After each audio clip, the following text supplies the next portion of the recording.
बिस्मिल्लाहिर्रहमानिर्रहीम। उम्मीद है आप सभी लोग खैरियत से होंगे। मौजूदा दौर में जबकि पाकिस्तान के बहुत सारे तलबा व तालिबात तालीम के हसूल के लिए बैरून मुल्क जा रहे हैं, तो उन्हें एक बहुत बड़ा मसला दरपेश था। तो बहुत सारे दोस्तों की तरफ से ये रिक्वेस्ट थी कि इसके ऊपर हम वीडियो बनाए। वो ये था कि अगर किसी के ऊपर FIR रजिस्टर हो जाए तो आया वो उसका जो पुलिस करैक्टर सर्टिफिकेट है उसके ऊपर मेंशन होगी या ख़त्म हो सकती है या नहीं हो सकती, या कब ख़त्म होगी या कभी भी ख़त्म नहीं होगी।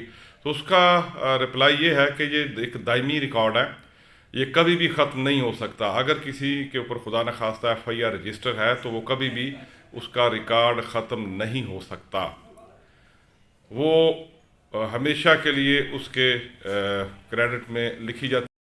दूसरा उसमें यह है कि अगर वो उस मुकदमे में बाइज़्ज़त बरी हो जाते हैं या इवन कि वो मुकदमा खारिज भी हो जाता है, तो वो जो किसी के नाम के अगेंस्ट FIR रजिस्टर हुई होगी उसका सिर्फ स्टेटस चेंज होगा, ख़त्म कभी भी नहीं होगा। ये एक दायमी रिकॉर्ड है।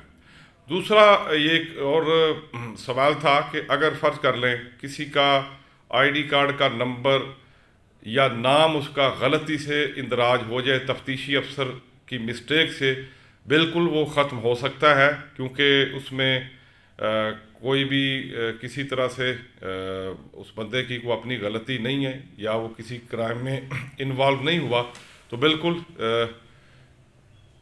DAG इन्वेस्टिगेशन ऑफिस में जाकर बिल्कुल वो एप्लीकेशन सबमिट करके उसका जो नाम ख़त्म करवाने का जो प्रोसीजर है वो ख़त्म हो सकता है। अल्लाह ताला आप सबका हामी व नासिर हो। प्लीज़ अपने बच्चों पे नज़र रखें।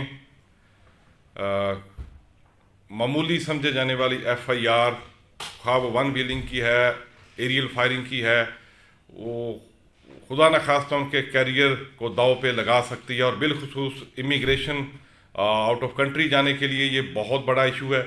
बहुत सारे स्टूडेंट्स का सिर्फ इस वजह से वीज़ा नहीं लग पाता कि वो किसी जगह पे मौजूद थे, तो वो क्राइम कमिट हो गया या वन व्हीलिंग हो गई। बाज़ औक़ात किसी दूसरे की गलती की सज़ा ख़ुद को भुगतना पड़ जाती है। तो खुदारा बी विजिलेंट, ताकि आपका जो एक कीमती मुस्तक़बिल है वो महफूज रहे और आप एक अपने मुल्क के लिए मुफीद शहरी बनकर अच्छे काम कर सकें। आमीन या रब्बुल आलमीन।